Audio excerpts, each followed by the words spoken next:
మర్యాద మనీష్ మొహమ్మద్ చెప్పారు నామినేట్ చేసి.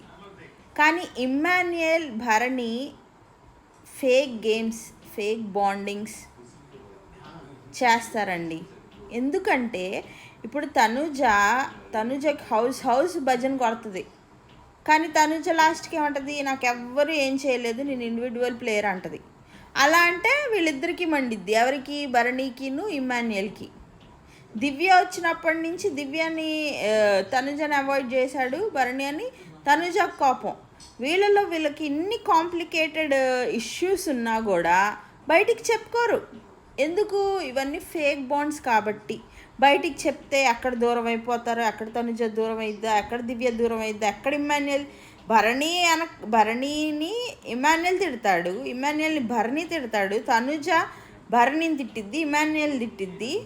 అందరు బ్యాక్ బిచ్చింగ్ చేసుకుంటారు లిటరల్గా. ఎంత ఫేక్ బాండింగ్స్ ఇవన్నీ. శ్రీజలాగా, ప్రియాలాగా, మనీష్ లాగా మొహమ్మద్ చెప్పలేరు. ఎందుకు? దూరం అయిపోతారు. వీళ్ళని అందరినీ కలిసి కట్టుకొని మనం ముందుకెళ్ళాలి, మనం చెడైపోతాం నిజాలు బయటికి కక్కితే. దీన్ని కాదా ఫేక్ బాండింగ్స్ అంటారు? క్లియర్గా చెప్పాడు మనీష్, బాండింగ్స్ వల్ల వెళ్ళిపోయాడు బయటికి అని. ఇప్పటికైనా బుద్ధి తెచ్చుకొని ఆడితే మంచిది. అందుకే ఈరోజు చాలా పెద్ద డిస్కషన్ అయింది. అరుచుకున్నారు ఎవరెవరు, తనుజ అండ్ ఇమ్మాన్యుయల్. ఇక్కడ దాకా తీసుకొచ్చింది ఎవరు? అరుచుకునేదాకా తీసుకొచ్చింది ఎవరు? ఫస్ట్ నుంచే నీకు తనుజతో ప్రాబ్లం ఉన్నప్పుడు మొహమ్మద్ చెప్పాలి. మొహమ్మద్ చెప్పే ధైర్యం లేదా? భరణి కూడా అలాగే చేశాడు.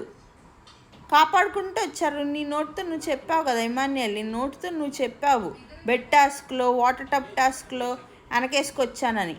అందుకే వచ్చి నీ నెత్తి మీద కూర్చుంది ఈ రోజున.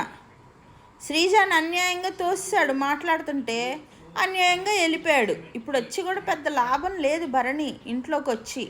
నెగిటివ్ ఇంకా నెగిటివ్ అవడం తప్ప.